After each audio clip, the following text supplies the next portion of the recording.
Hello Factorio people, welcome back to the broadcasts from Space Age. Streamlined playthrough slash tutorial slash me being a mad boy. Thanks for tuning in. If you want to do the old like, comment, subscribe, that would be great.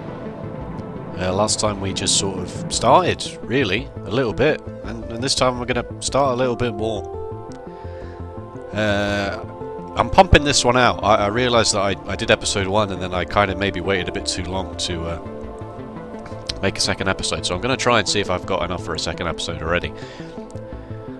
Content might be a bit thin on the ground, but you know, it's best to be consistent than it is to be good, apparently, on YouTube. I don't know, I'm talking too much shop, clearly. Let's jump into it. Let's jump into it.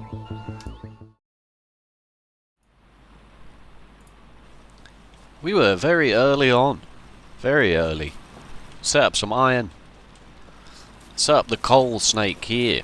Oh, I just realised I haven't turned my my bloody screen capture thing on. Not screen capture thing. What's it called? This one. Whee! Yeah, cool. Forgot to turn that on. Wipe. Yeah, better have that. Better have that. So like, this the arrow here tells you where the output of the thing is going. So like, these just feed into each other until the capacity is reached, which I believe is 50, because it says there stack size 50. There we go. Anyway, yeah, that's the kind of thing you can expect from this and from me. There's a bit of copper going on down there. You don't really need that much copper in the early game. You just need some. Enough to make some circuits, basically. And then, iron gear wheels. Everything in the early game needs, basically, iron gear wheels and electronic circuits, and you can handcraft them. But while you're walking from A to B to C to D, back to A again, you may as well have a machine doing iron gear wheels for you, just so that then when you need to do an inserter or something, you've got them ready. It just makes things a little bit easier, you know. And in that vein, I've done some other stuff as well. Sorry, it's night time. I should probably install a mod or something to make sure that it's not night time all of the time. This is my Space Age Jumpstart base. I've done a little blueprint book here. I haven't got one for episode 1, so I've left a little space. But in episode 2, I won't show you all of them because that'll be spoilers for the next little bit. But I'm going to try and put this blueprint book somewhere sensible that stays updated. So for now, I've done you a little blueprint for this little Jumpstart base, and I've given the inserters filters so that you know what to put where, rather than using like constant combinators, which I don't have access to yet.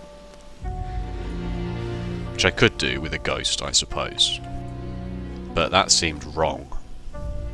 Let's do it like this. So this makes some belts, and then stockpiles gear wheels when it's full of belts. This makes green circuits. You want a lot of green circuits, just leave this going all the time. Just put copper in this one, iron in this one.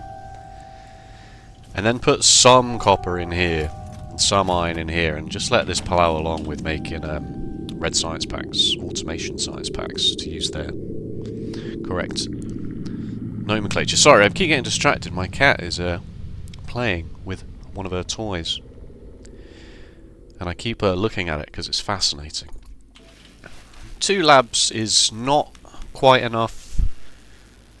Or sorry, yeah, you don't need 2 labs really for the amount that this will do, but sometimes it's fine, like if you have a bit of a backlog going, if your research queue ends. And then, these aren't in the blueprint, I just put them here anyway, because sometimes it's nice to get rid of all the excess stone, especially on this seed. Like on this seed there were actually quite a lot of rocks. I don't know whether they've changed the map generation algorithm in Space Age so that you get more rocks, because usually in a desert start you get a lot of rocks. But this map, this seed seemed to have loads of rocks. Like, there's even more here. So, yeah. To the point where I've not even bothered setting up a stone thing here, although I will do in the future. So yeah, I'll try and put this blueprint book somewhere. Check the description of the video when I work it out. I guess I should just put it in a Dropbox folder somewhere, and it should then stay updated, in theory. So we leave this ploughing along, and then we can start making some furnace stacks as well. So we'll grab the belts, and we'll grab the electronic circuits, and we'll grab this stockpile of gear wheels here. That lets you build... oh, you need actual iron plates as well, but that's fine. Take some iron plates from this. The circuits let you build the splitters quite easily, and the gear wheels let you build the inserters quite easily. So let's do furnace stacks, shall we? The way I like to do my furnace stacks are like this. And then I'll bring the coal in like this way. So if you've never seen this before, and as I say, it's not a tutorial. I'm not going to go as far as to say this is a tutorial, but let's talk about it anyway. You might learn something new, who knows. Plus it gives me any excuse to get my draw on stream thing out. Look at this. So the coal, let's get the coal comes in this way, like this. Gets split onto the splitter and then loads onto this side of the belt. Can you see that? Just about. And then let's say we're doing iron. The iron goes up here, same thing, gets split and then goes on this side of the belt. And then we can use that to better wipe that before I keep going. So it's belts are one tile wide. If we press the pause button here, you can see the grid come up. Belts are one tile wide, but it's helpful to think of them in terms of actually two separate lanes, because that is what it is. That is what they are. And never shall the twain meet. Let's use two actual interesting colours. Never will these two lanes interact in any way. Everything always works from either one side or the other. So that lets you do lots of magical stuff. Like this. Inserters grab from either side, but they always place on the outside. And there's little things like that we'll go over as we get going. So we'll do some furnace stacks. You need actually let me just show you the bloody furnace stacks. It'll be a lot easier. Here they are. So I've done it like this so that you can have the power poles running through the middle, because these medium power poles don't quite reach. You would either have to do something really ugly like this, which is not my favourite thing in the world, I have to say. I'd rather just have a one tile gap in between and do this, which also gives you a bit of breathing room. So the coal comes in here, one belt of coal. Not even one belt of coal, should be more than enough of this, and you need 48. It takes oh god, it takes, here we go, here's a real test of what I know. It takes 1 iron ore, 3.2 seconds in a stone furnace to make an iron plate. Thankfully a stone furnace has a crafting time of 1, so it will take exactly 3.2 seconds. So that means for every 1 iron ore on the belt, you get 1 iron plate every 3.2 seconds. So if you can get 15 iron ore on a belt, because the yellow belts have a speed of 15, it takes, oh god, 15, what is it? 15 times 3.2, is that the maths? Is that the maths? Yeah, it seems to be. It would take 48 stone furnaces to smelt a full belt of iron ore into iron plates. Now this is of course still one entire belt, because it's half a belt going this way and half a belt going this way. 2 halves equal a whole, as I'm sure we are all acutely aware. So as long as you make your furnace stacks 48 high, like this, you will turn one belt of iron into one belt of iron plates. You just need to give it some coal. Coal has a fuel value of 4 megajoules, and then the rest is just basically black magic. No one really understands it. You just put coal in and iron ore comes out. You can't explain that. You know? So again, in the book, there is a nice double-wide furnace stack. If it's too wide, then the power poles can repeat like this. So you get the second one, and you can put it... You don't have to put it right next to it. You could leave a bit of space like that.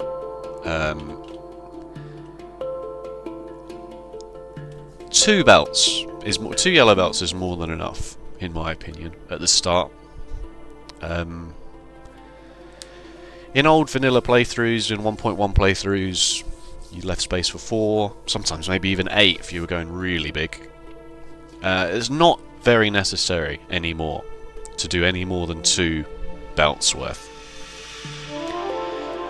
You don't need more than that to launch a rocket, and then you can go to Vulcanus, and then if I bring the... I was going to say if I bring the tier list up, but I haven't preloaded the tier list in Google Sheets, so there we go, we won't do that. I'm a pro YouTuber, as we all know.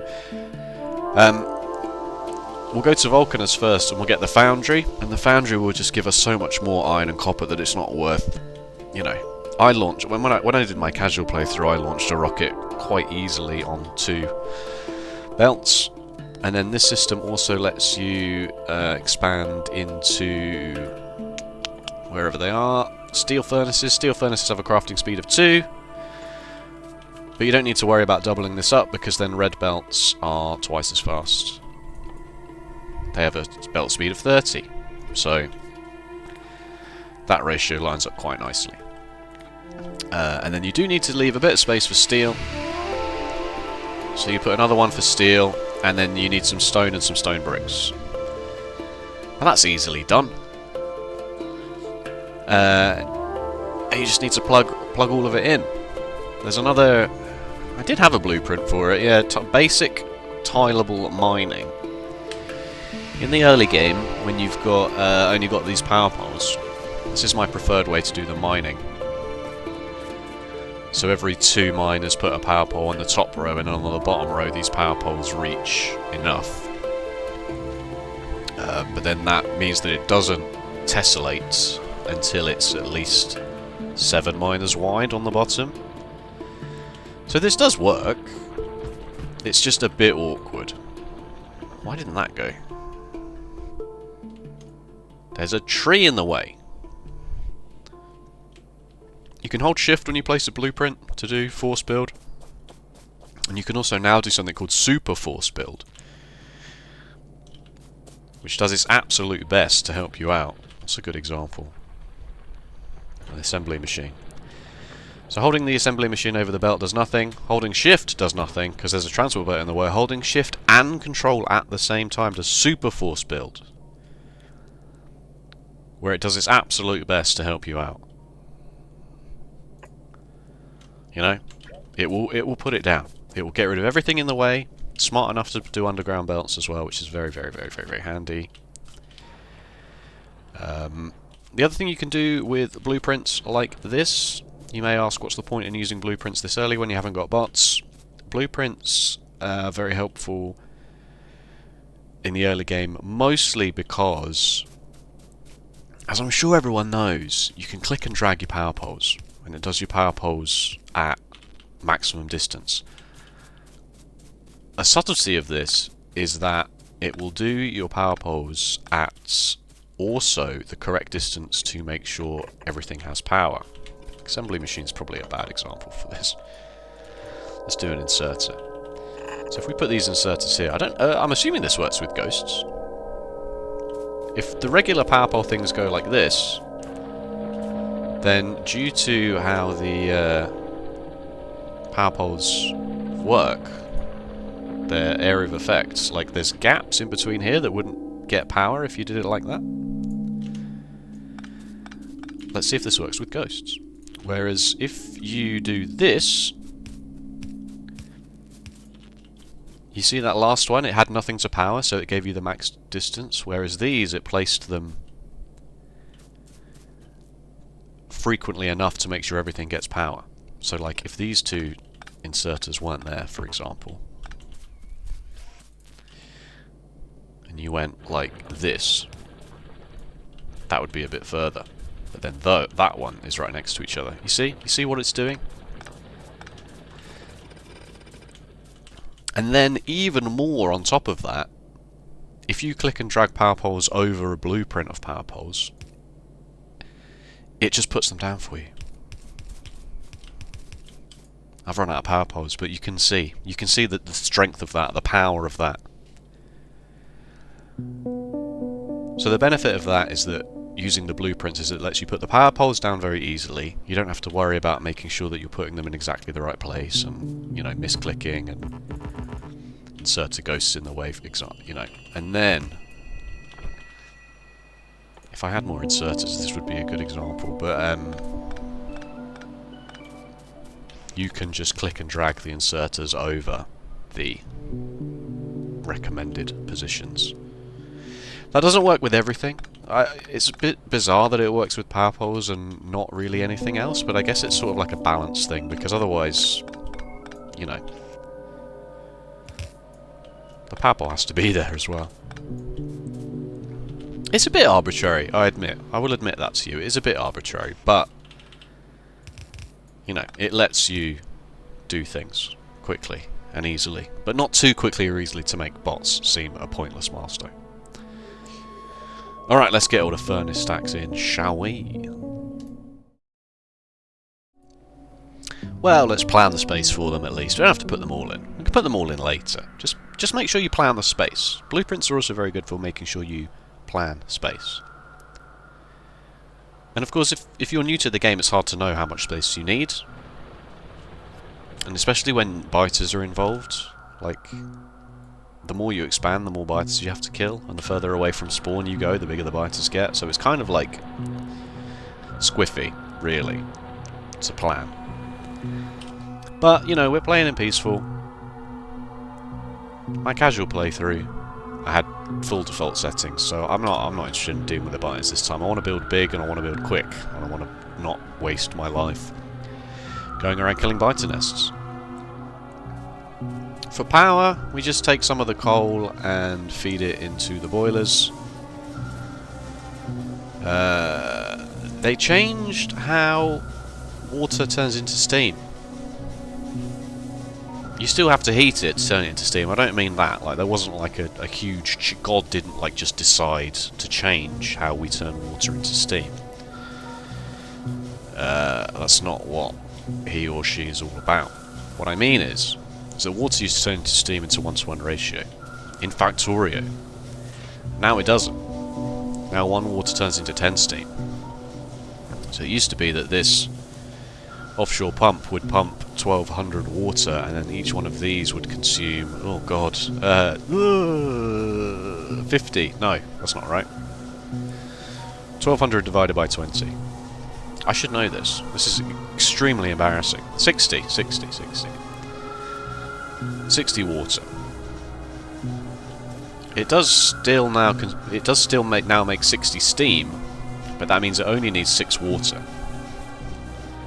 So in terms of your offshore pump to boiler to steam engine ratio, your boiler to steam engine ratio is still 2-to-1, because you've got your... I've just realised that if I alt-tab to my Drury thing, it actually loses the... I can't even pause it, can I? Yeah, well, I mean, let me draw the... let me preemptively draw the box for you, roughly where it's going to be on the screen. It's going to be roughly over here. Keep an eye out. Keep an eye out. So over here... Wow, that was such a well-drawn box! Look at that! It's like exactly correct!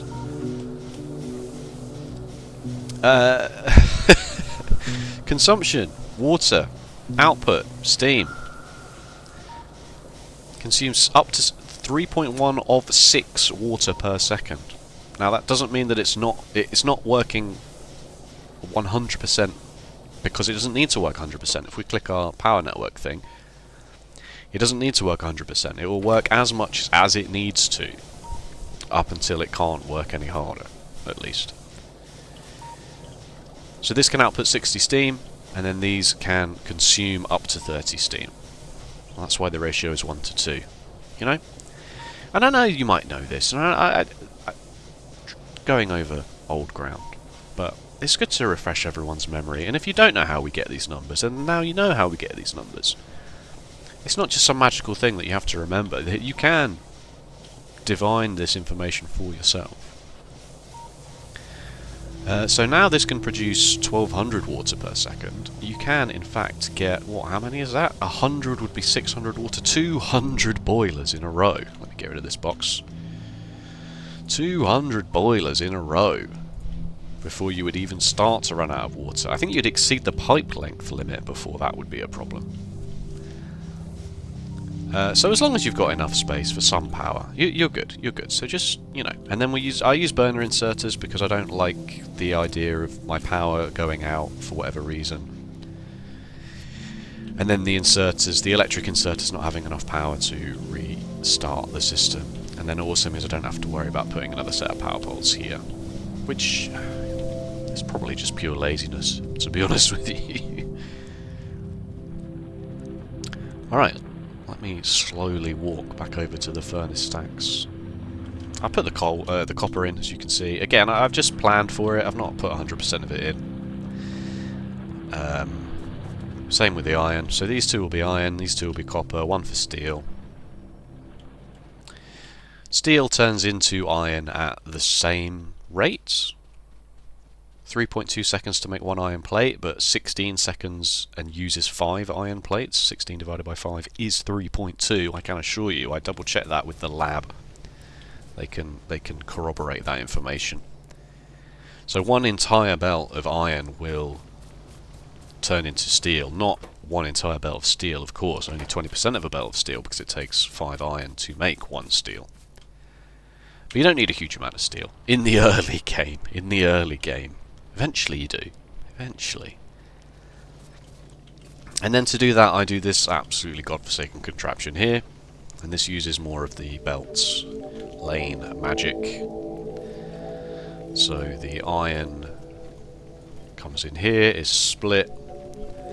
Side loads, what we call side loads, onto this lane of this belt. This lane of this belt. And then using the built-in splitting functionality of a splitter, where you can filter the left or the right side to output whatever you like. The coal does the same, but goes onto the other lane, just mimicking basically the same thing that happens before. The reason why this unsightly gap is here is because the iron ore is still actually technically passing on here. So if this were shifted one tile down, if this were actually flush against this, the iron ore would just go through and you will have achieved basically nothing except making a big mess. So that's how I like to do it anyway. And then I'll use this space here for stuff. It's not dead space, of course it's not dead space, but we'll use it for something, I'm sure. First thing to do really is to put green circuits in, I guess. There we go. Some green circuits. Not loads. You kinda need a fast inserter at this stage in the game. This is your generic 3 to 2 circuit build. These assembly machines have a crafting speed of 0.5, which is irritating, but ostensibly you can just ignore that and do the ratios as is, as long as you're always using the same tier of assembly machines for everything. So your copper cables, 1 copper plate, 2 copper cables in half a second, so that's 4 copper cables a second, whereas this needs 3 copper cables in half a second, which is 6 a second. So that's, let me write this down for you, just because it's easier to track. So this is producing... This needs 6 a second, and this needs 6 a second, and this produces 4, 4, and 4 a second. These both add up to 12, if you can believe it. And then the inserters are smart enough to... When an inserter is attached to a building like this, to more than one inserter is attached to a building, providing it's not bordering chunk lines, which we won't get into for now, but I'm not 100% sure on that. The inserters are smart enough to alternate, to go this one, this one, this one, this one, this one, this one, this one, this one, forever. Not that it really makes a difference, because if one machine is full and the other one isn't, then it will also just do that. So that's your 3 to 2 electronic circuit build, and that's why we do that. And then this is your bog standard single lane belt balancer. So inserters only output onto the far side of a belt, but it's nice to have full belts going forwards. So this is this is the very rudimentary one lane balancer, and the way this works is it doesn't matter which side of the belt things are coming on here. This half will always be side loaded onto this lane, and this half will always be side loaded onto this lane. If this lane is full, for whatever reason, if it can't go any further than this, then that means 100% of the output is going onto here, and it will all go here. It's not what we call throughput unlimited, of course. I don't know why I did air quotes there. You couldn't see me do that, but you imagine that I did. I've left a green dot on the screen. It's not what we call, air quotes, throughput unlimited. That is to say that if this was a full belt of green, it wouldn't use that full belt of green equally. If this side, you know, like if this is... How can I best simulate this? Probably not very easily at all.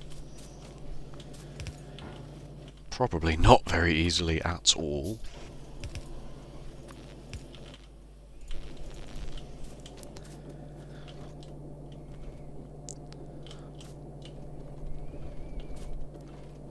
So this half of the belt is not necessary. The bottom half isn't needed. So only the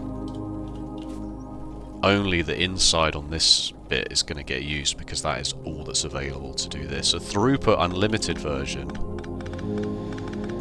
you can find in the generic Rehnquist balancer book, Throughput Unlimited.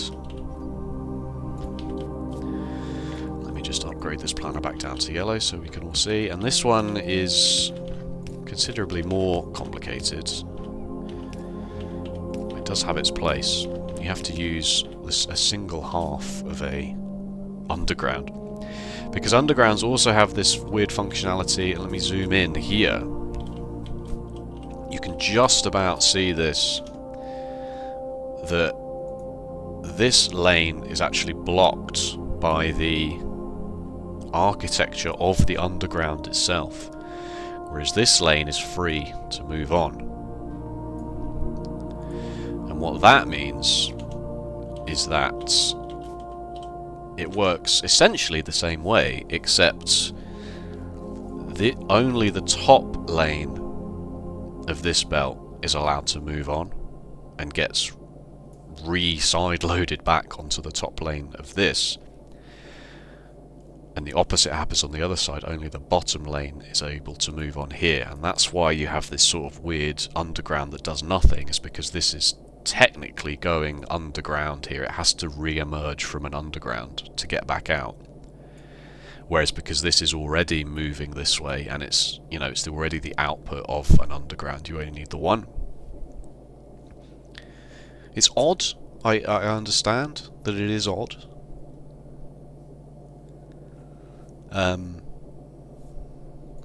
It's also difficult to build on the fly and memorize and stuff, at least for me and my smooth brain, which is why I only ever use this, really.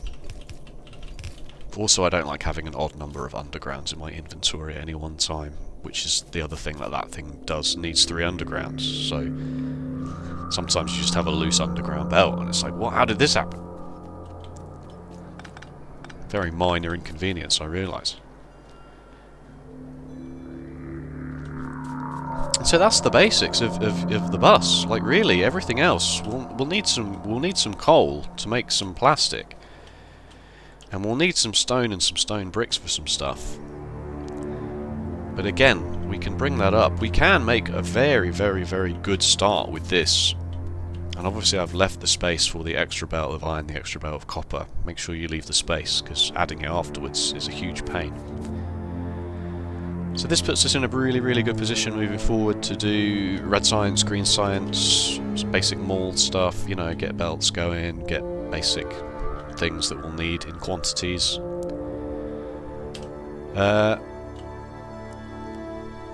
Yeah, so that leaves us in a pretty good position moving forward. And that's that. As I say, I know we didn't cover... I say we didn't cover a huge amount. I've been waffling on for over half an hour. I know we didn't, like, make a lot of headway. I will speed up as things go. As I say, I more wanted to just get an episode in the bag, you know? Got a very busy week of work coming up soon. So I wanted to record one episode while I was able to, while I had the energy to. Because I don't know when the next one will be. Might probably be this time next week, to be honest with you.